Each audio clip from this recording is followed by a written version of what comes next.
Maria's cleaning cart crashed to the floor. Bottles shattered, chemicals spilled across polished tile. But she didn't notice. She was staring at her badge, dangling from Richard Brennan's fingers like a piece of trash. "You're fired," he said. His voice echoed through the third-floor corridor of St. Vicarian's Medical Center, and every head turned. The doctor mid-conversation stopped talking. Nurses froze with charts in their hands. Visitors pulled out phones. 23 years of service ending in front of an audience. This is Hidden Billionaire Stories. Subscribe if you believe kindness should never be punished. Maria reached for the badge. Her hands trembled. "Please," she whispered. "I can explain." "Explain?" Brennan's laugh was cruel, sharp. "You think there's an explanation for abandoning your post?" A young nurse, Sarah, someone Maria had trained, looked away. An orderly she'd worked beside for 8 years suddenly found his shoes very interesting. No one spoke. No one defended her. "The woman in 317, Maria said, her voice breaking. She couldn't reach her call button. She was crying." "She wasn't your patient," Brennan cut her off. He stepped closer. Close enough that Maria could smell his cologne. Expensive. Overpowering. Everything he was. "You're a janitor, Maria. You mop. You empty trash. You don't play nurse because some old woman has a moment." That word. Asterisk. Some old woman. Like Catherine Hartwell was nothing. Like caring about her was foolish. "I was doing my job," Maria said quietly. "Your job is cleaning, not patient care." Brennan held up a folder. 3 written warnings, 3 late rounds, incomplete sections, and now this. "I finished everything. You left an entire wing uncleaned for 40 minutes while you played hero." Maria felt heat crawl up her neck. Not anger, shame. The particular kind of shame that comes from being destroyed in public while people pretend you're invisible. "I have 2 grandchildren," she said softly. "I need this job to help with." "Should have thought about that before you broke protocol." Brennan turned to the security guards waiting nearby. Both young. Both uncomfortable. "Escort her out, service exit. I don't want residents disturbed." They didn't touch her. That would have been kinder. Instead, they walked 3 steps behind as Maria pushed her broken cart through the hospital. Past the ER where she'd mopped up blood after 100 tragedies. Past pediatrics, where she'd learned every sick child's name. Past the surgical wing, where doctors had once thanked her for keeping their floors spotless. No one said goodbye. Dr. Henderson, who she'd worked with for 15 years, turned and walked the other direction. Nurse practitioner Chen suddenly became fascinated with a blank wall.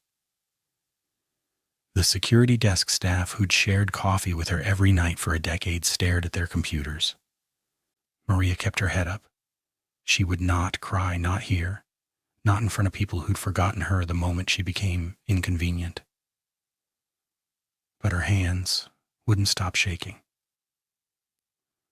Outside, rain fell in sheets. Cold, relentless. The kind that soaks through to your bones in seconds. Security deposited her cart at the edge of the parking lot. No awning, no shelter. Just dumped it and walked away without a word.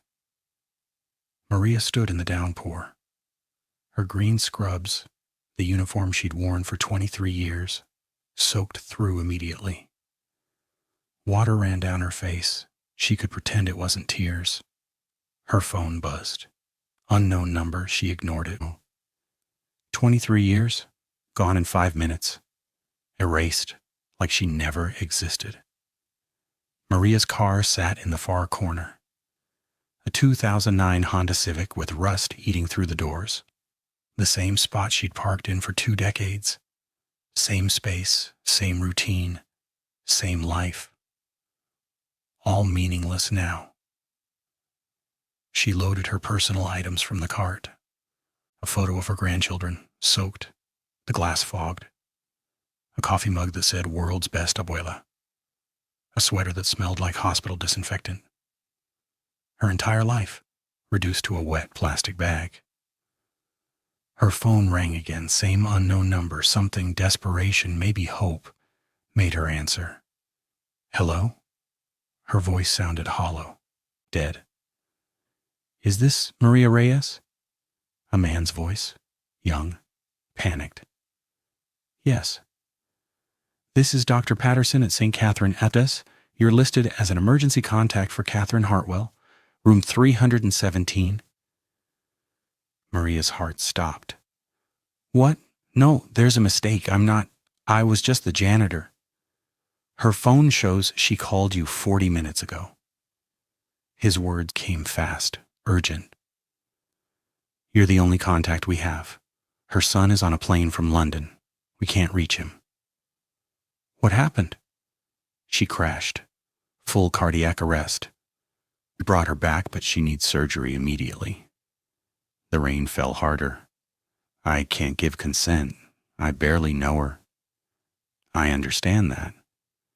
"Doctor," Patterson's voice cracked, "but she's awake, and she's asking for you." "I was just fired," Maria said. "Security escorted me out. My badge doesn't work." Silence then. "I know. I heard what happened. That's why I'm calling your cell." "Then you know I can't come back. I know a woman is about to die alone because she was kind to someone." His voice dropped to almost a whisper. "She keeps saying your name over and over." "Where's Maria? I need Maria." Maria looked back at the hospital. The building that had just thrown her away. Catherine was there, dying, alone, calling for her. "I'll be right there." Maria ran. Her worn shoes splashed through puddles. Her uniform clung to her skin. Her lungs burned. She didn't slow down. The automatic doors opened. The same security guard who'd escorted her out 30 minutes ago stood there. His hand went to his radio. "Ma'am, you can't. You were removed from, Catherine Hartwell, room 317. Dr. Patterson called me." "That's not, you don't have authorization to call him now. She's dying." The guard hesitated. Then Dr. Patterson burst through the doors behind him. "Let her through," he said, "now." "But she was fired? I don't care if she was arrested. Let her through or I'll have your badge." The guard stepped aside. Maria ran past him, through the lobby, to the elevators. Her reflection in the polished doors showed a soaked, desperate woman who looked nothing like the composed janitor she'd been for 23 years. The elevator climbed. Each floor felt like an eternity. 3rd floor. The doors opened. The cardiac wing stretched before her. The same halls she'd cleaned 1,000 times. Now they felt foreign, hostile. Room 317 was at the end. The door was open. Machines beeped frantically. Nurses moved with controlled urgency. And in the bed, Catherine lay pale and small, oxygen mask fogging with each shallow breath. Dr. Patterson met Maria at the door.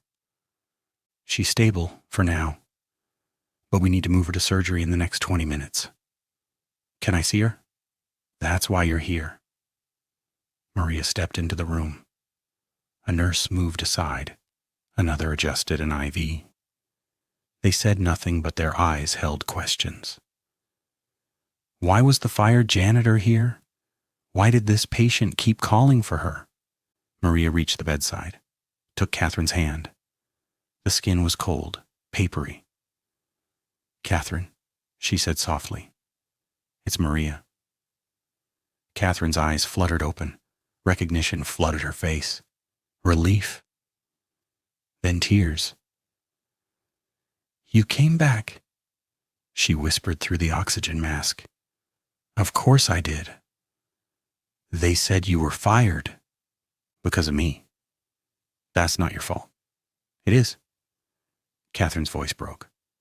"I'm so sorry. I ruined your life." "You didn't ruin anything." Maria squeezed her hand. "You gave me something to fight for." "I'm scared." "I know. My son, I tried to call him, but he's on a plane. The hospital's trying to reach him. He'll be here." "What if he's not? What if I don't—" Catherine couldn't finish the sentence. "Don't talk like that. Promise me something." Catherine's grip tightened despite her weakness. "If something happens, if I don't make it, tell him I'm proud. Tell him to stop working so hard. Tell him his happiness matters more than his success. You'll tell him yourself. Promise me, Maria." Maria's throat closed. "I promise." Catherine smiled. Then her eyes drifted closed. The machine's beeping slowed, steadied. Dr. Patterson touched Maria's shoulder. "We need to take her now." Maria started to pull away. Catherine's grip tightened. "Stay," she whispered. "Please, until they put me under." Maria looked at Dr. Patterson. He nodded. They wheeled Catherine toward surgery. Maria walked alongside, hand still clasped tight. Other staff stared, whispered. The fired janitor holding a patient's hand like a family. Let them stare. At the surgical doors, the anesthesiologist prepared his syringes. "Count backward from 10 for me, Catherine," he said gently. Catherine looked at Maria one last time. 10, 9, 8, 7. Her eyes closed at 4. Her hand went slack in Maria's. Maria stood alone in the hallway. Her hand felt cold, empty. "You should go," Dr. Patterson said quietly. "The surgery could take hours." "I'll wait." "You don't have to," I promised. The surgical waiting room was half empty. Maria found a chair by the window. Outside, the rain had stopped. The city glittered with wet light. Her phone buzzed. A text from her daughter. Asterisk. "How was your shift?" Maria stared at the screen. She should tell her, should explain she'd been fired, that everything had fallen apart. But her fingers wouldn't type the words. Asterisk fine. Talk tomorrow. She put the phone away, closed her eyes, and waited. An hour passed, then 2, then 3. Maria dozed fitfully in the uncomfortable chair. Every time footsteps approached, she jerked awake, hoping for news. Nothing. The sun began to rise. Gray light filtered through the windows. A new shift of nurses arrived. The waiting room slowly filled with other anxious families. Maria watched them, saw herself reflected in their fear, their helplessness, their desperate hope. 4 hours after Catherine went into surgery, the waiting room doors burst open.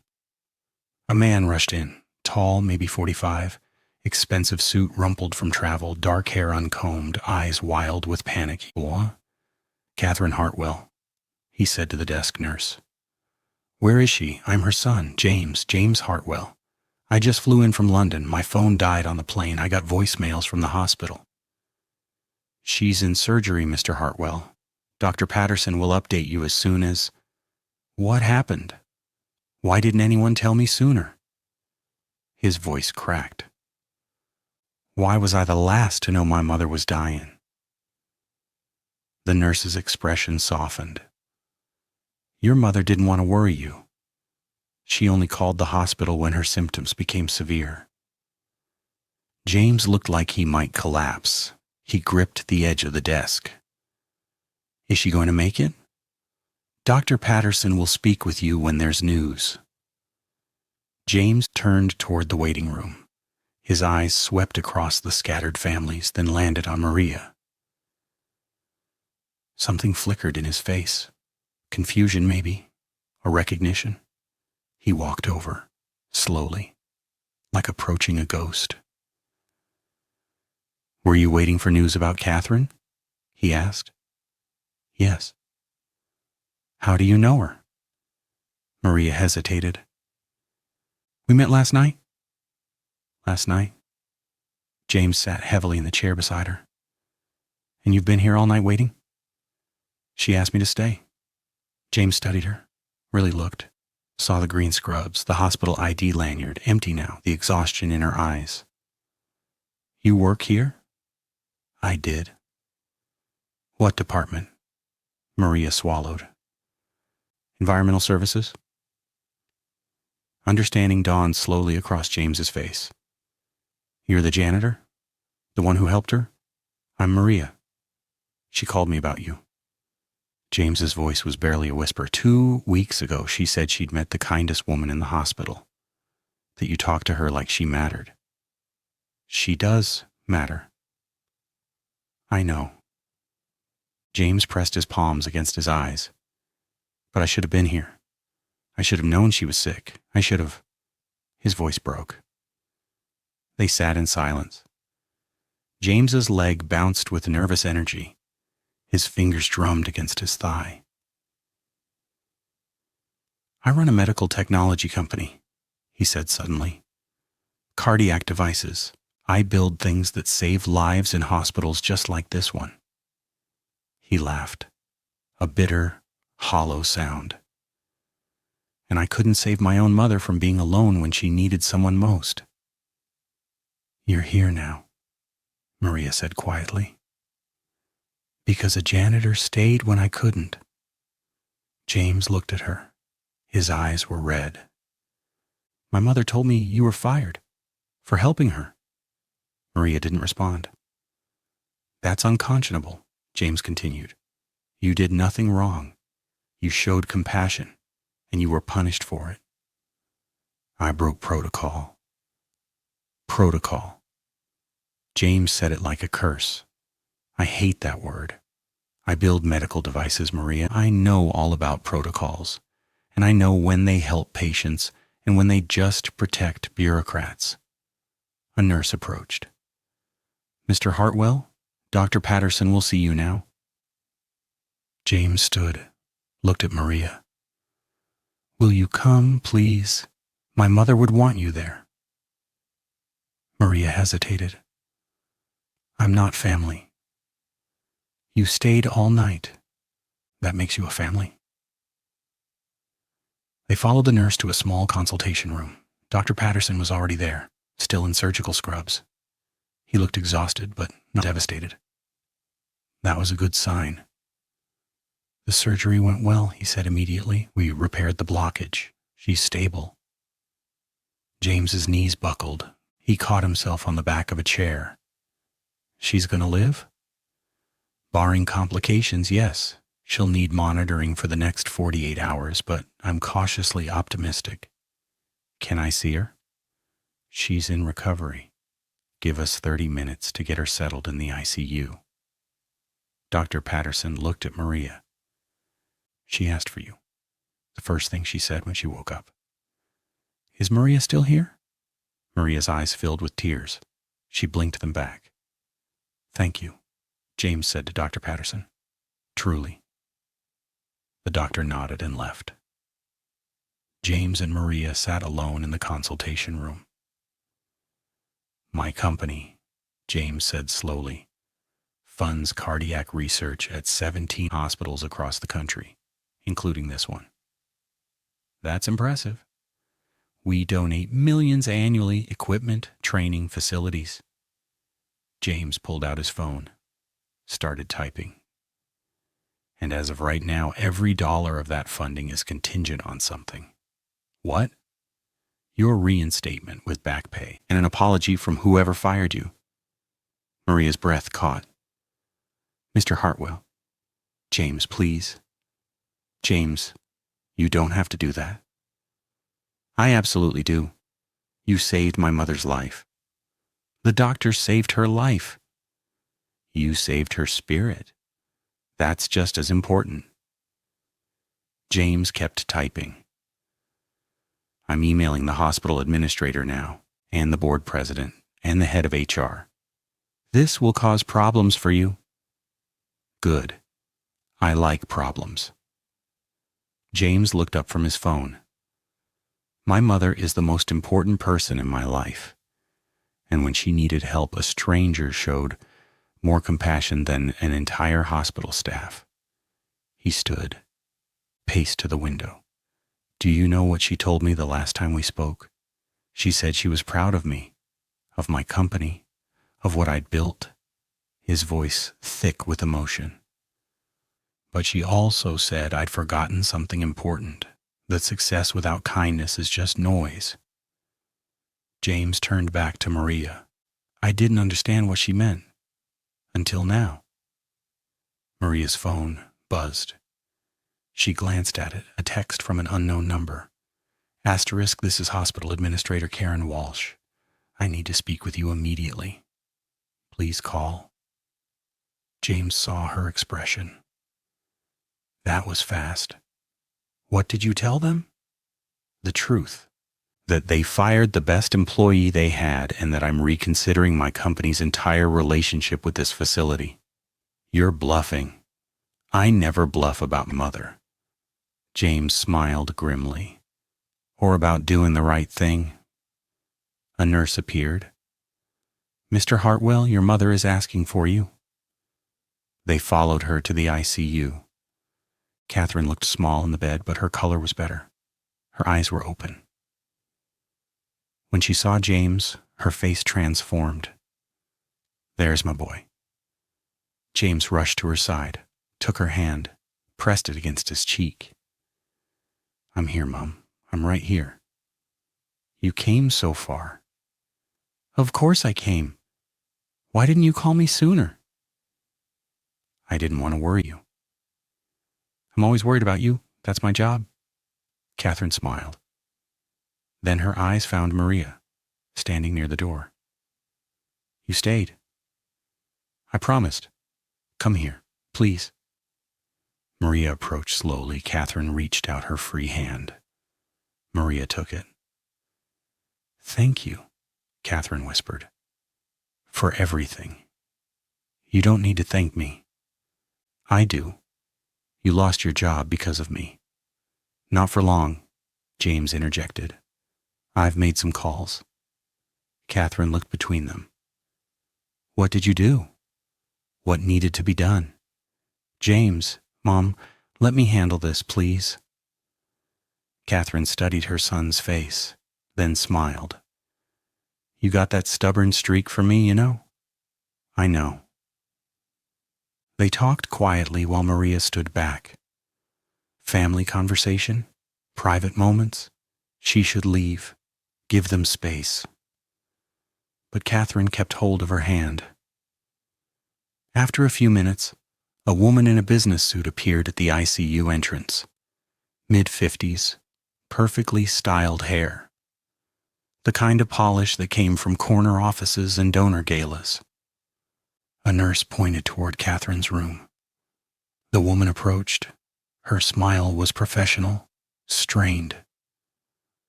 Mr. Hartwell, I'm Karen Walsh, hospital administrator.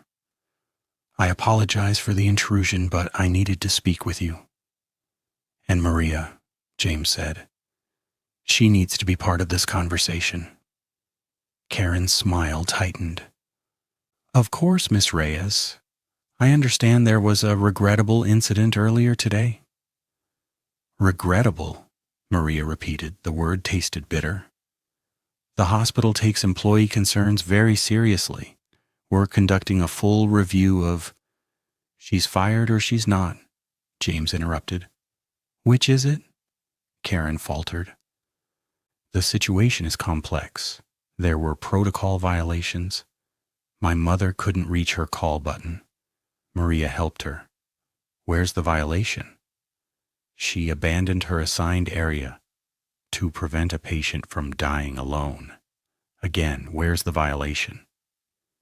Karen's professional mask slipped. She glanced at Catherine, clearly uncomfortable having this conversation in front of a patient. Perhaps we could discuss this elsewhere, she suggested. No, Catherine said. Her voice was weak but firm. I want to hear this. Karen took a breath. Miss Reyes's supervisor made the decision to terminate based on previous warnings and the specific circumstances. Her supervisor, James said slowly. Being Richard Brennan? Yes. The same Richard Brennan whose department has the highest staff turnover in the hospital? Karen went very still. I'm not at liberty to discuss personnel matters. I am. James pulled out his phone, showed her the screen. I've been doing research while I waited, staff reviews, exit interviews, complaint records. Brennan has 16 formal complaints against him in 3 years. Those are confidential, not when they're part of legal proceedings, which they will be if this isn't resolved. James's voice turned cold. I'm a major donor to this hospital, Miss Walsh. My foundation has contributed over $12 million in the last 5 years, and I'm prepared to redirect every penny unless Maria is reinstated immediately. The ICU went silent.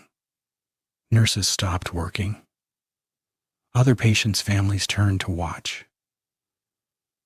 Karen's face flushed. Mr. Hartwell, I understand you're upset, but threats aren't... Oh, it's not a threat, it's a consequence. James stepped closer. Maria showed more compassion in 10 minutes than this entire institution has shown in days, and you fired her for it. The protocols exist for a reason. The protocols exist to protect the hospital, not patients. James gestured to his mother. She was crying, alone, scared, and one person stopped to care. One. Catherine squeezed Maria's hand. Karen looked between them, her professional composure cracked. What do you want me to do? Reinstate Maria immediately, with back pay and a formal apology. And Mr. Brennan? That's your decision, but if I were you, I'd look very carefully at why his staff keeps leaving. Karen nodded slowly. I'll have paperwork drawn up within the hour. Unacceptable, James said. Excuse me? Within the hour means Maria waits, worries, wonders if this is real. James's voice softened. She's been through enough. Reinstate her now. You have the authority. Karen hesitated. Then she pulled out her phone, made a call, spoke quietly. After 2 minutes, she hung up. Miss Reyes, on behalf of St. Catherine's Medical Center, I apologize for the error in judgment regarding your termination. You are hereby reinstated to your position, effective immediately with full back pay. Maria couldn't speak, couldn't process what was happening. Additionally, Karen continued, we'd like to offer you a new position, patient care liaison. It would involve working directly with patients who need additional support. Non-medical care, companionship, advocacy. I don't understand, Maria whispered. You showed extraordinary compassion today. We want to formalize that role, give you the authority to do what you did for Mrs. Hartwell without fear of retaliation. James smiled. Perfect. Maria looked at Catherine. Is this real? Very real, Catherine said, and very deserved. I don't know what to say. Say yes, James urged. Please. My mother needs advocates like you. Every patient does. Maria's eyes filled with tears. This time she didn't fight them. Yes, thank you. Karen nodded. HR will contact you tomorrow with details. For now, rest. You've earned it. She left quickly, heels clicking against tile. The ICU slowly returned to normal. Nurses resumed their work. Other families went back to their vigils. James turned to Maria.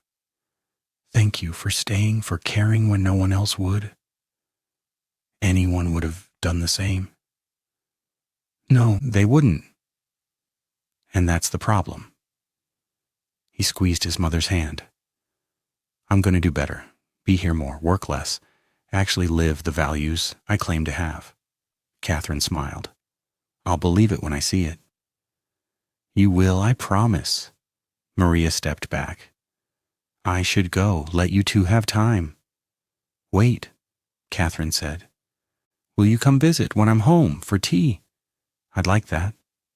And bring your grandchildren. I want to meet them.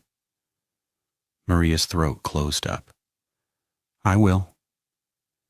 She walked out of the ICU, through the cardiac wing, past the nurses' station where staff watched her with new respect, past the waiting room where families still hoped for good news. Outside, the sun had fully risen. The rain-soaked streets steamed in the morning light. Maria stood under the awning, the same spot where she'd been dumped hours ago, humiliated, destroyed. Everything had changed. Everything. Her phone buzzed. Her daughter. Asterisk. You didn't answer? Everything okay? Maria smiled. Asterisk better than okay. I have a story to tell you. She walked to her car, the broken Honda that had carried her through 23 years. It looked different somehow, more beautiful. Or maybe she was just seeing it differently. Maria sat in the driver's seat, turned the key, the engine coughed to life. She looked back at St. Catherine's Medical Center, the building where she'd been janitor. Then nothing. Now something new. Patient care, liaison. An advocate for people like Catherine. People who needed someone to see them, to stay. Maria pulled out of the parking lot. The broken wheel on her abandoned cart still sat where security had left it. She'd collect it tomorrow, return it, start her new role. But for now, she drove home through morning traffic, past coffee shops opening, past joggers starting their day, past a city waking up to possibility. Maria's phone rang. James. Hello? I forgot to ask, do you need anything, money, help with bills? I know you've been without pay. I'm okay, Maria said. Truly. My mother likes you. That's rare. She's usually very particular. I like her too. Good, because you're stuck with us now. James laughed. Fair warning.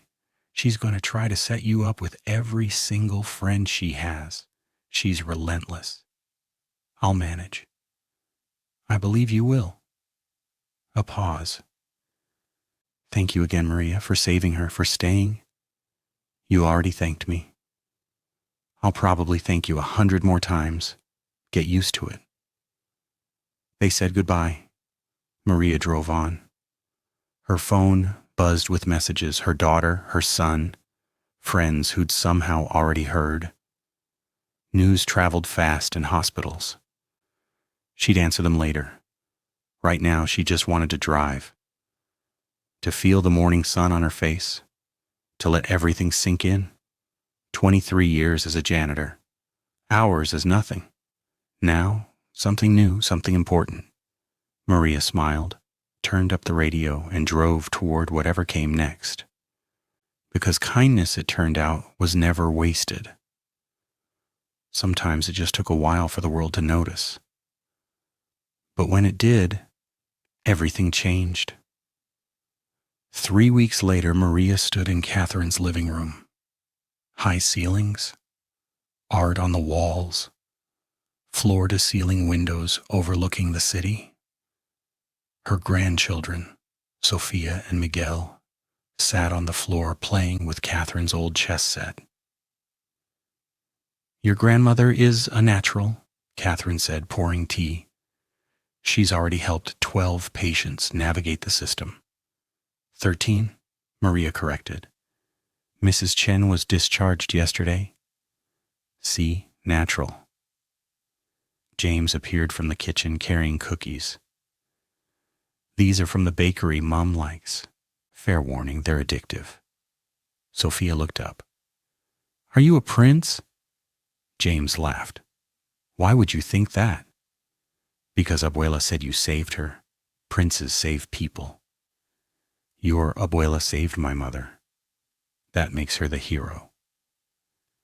"Can girls be heroes?" Miguel asked. "The best ones are," Catherine said. They ate cookies and drank tea and talked about everything and nothing. Maria watched her grandchildren charm Catherine with questions about chess and London and what it was like to be old. Catherine answered every question with patience and humor. This was family, not by blood, but by choice. Later, as they were leaving, James walked Maria to her car. "Thank you for coming," he said. "It means everything to her. She's easy to spend time with." "She thinks you hung the moon," James smiled. "So do I, for the record. I just did what anyone should do. But most don't. That's the difference." Maria's new car, used but newer than the Honda, sat in the driveway. Catherine had insisted on helping. Maria had finally accepted. Sometimes accepting help was its own kind of strength. "I'm opening a new facility next month," James said. "Cardiac care center, state of the art. I want you to consult on the patient experience design." "I'm not qualified." "You're the most qualified person I know. You see what others miss." Maria considered. "Okay, yes, I'd be honored." "Perfect. I'll have my assistant send details." Sophia and Miguel piled into the car. Maria turned back to James one last time. "Your mother said something to me that first night. She said you work too hard." "She's not wrong." "She also said your happiness matters more than your success." James nodded slowly. "I'm learning that. Finally." "Good, don't forget it." Maria drove home as the sun set over the city, her city, the place she'd lived and worked and struggled. It looks different now, softer, full of possibility. Her phone buzzed.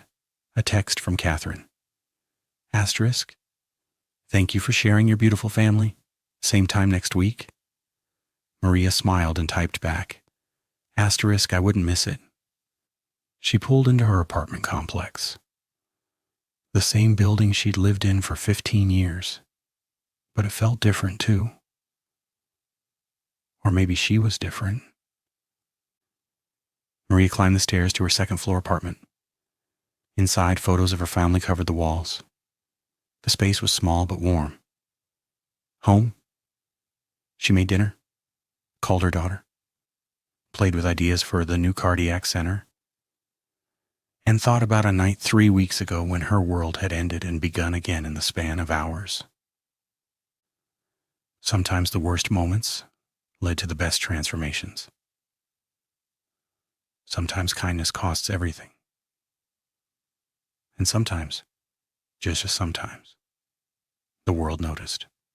Maria fell asleep that night with sun streaming through her window and a smile on her face. Tomorrow she'd go back to St. Catherine. Back to patients who needed advocates.